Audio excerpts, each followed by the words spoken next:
എല്ലാവർക്കും നമസ്കാരം.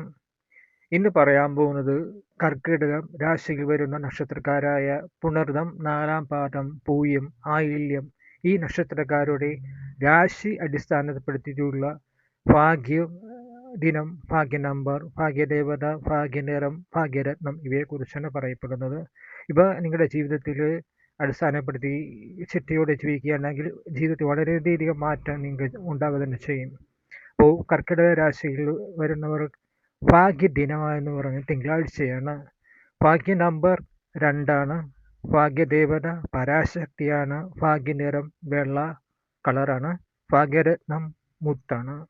അപ്പോൾ നല്ല കാര്യങ്ങൾ പോകുമ്പോൾ ഭാഗ്യദിനമായ തിങ്കളാഴ്ച ഭാഗ്യ നമ്പറായ 2 തീയതിയും ചേർന്ന് വരുന്ന ദിവസമാണെങ്കിൽ ഏറ്റവും അത്യുത്തമമായിരിക്കും.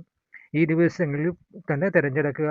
അങ്ങ് ആ പോകുന്ന സമയത്ത് ഭാഗ്യദേവതായ പരാശക്തി ഇതേ പ്രാർത്ഥിക്കുക. പരാശക്തി എന്ന് പറഞ്ഞാൽ നമ്മൾ ദുർഗയോ പിന്നെ ലളിതാ സഹസ്രനാമമൊക്കെ ജപിച്ചു കഴിഞ്ഞാൽ എല്ലാത്തിനും ശക്തിയായിരുന്ന ദേവതയാണ് പരാശക്തി എന്ന് പറയുന്നത്. ആ ദേവതയെ പൂജിക്കുക. അപ്പോൾ വെള്ള വസ്ത്രം ധരിക്കുക. വെള്ള വസ്ത്രം ധരിക്കാൻ സാധിച്ചില്ലെങ്കിൽ വെള്ള കടലാസോ വെള്ള തുണിയുടെ ഒരു പീസായിട്ട് കണ്ടിച്ചിട്ട് പോക്കറ്റിലോ പേഴ്സിലോ സൂക്ഷിക്കുക. എന്നിട്ട് നിങ്ങൾ നല്ല കാര്യങ്ങൾ കൊടുക്കുക. നിങ്ങൾ കാര്യം സാധിച്ചു വരും. പിന്നെ ഭാഗ്യരത്നം എന്ന് പറയുന്നത് മുത്താണ്.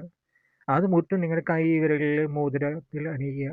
അത് നിങ്ങൾക്ക് വളരെയധികം ജീവിതത്തിൽ ഭാഗ്യം വർദ്ധിക്കും. എല്ലാ കാര്യങ്ങൾക്കും നിങ്ങൾക്ക് ശുഭമായി തീരും. എല്ലാ കാര്യം വിജയിക്കുക തന്നെ ചെയ്യും. അപ്പോൾ ഈ പറഞ്ഞ കാര്യങ്ങൾ ശ്രദ്ധാപൂർവം നിങ്ങളുടെ ജീവിതത്തിൽ പുലർത്താൻ നോക്കുക. ജീവിതത്തിൽ വളരെയധികം മാറ്റം നിങ്ങൾക്ക് ഉണ്ടാകുക തന്നെ ചെയ്യും. ഇത് എല്ലാവർക്കും സംഭവിച്ചിട്ടുള്ള കാര്യമാണ്. അതുകൊണ്ടാണ് ഈ കാര്യം ഇവിടെ വീഡിയോയിൽ പറയുന്നത്.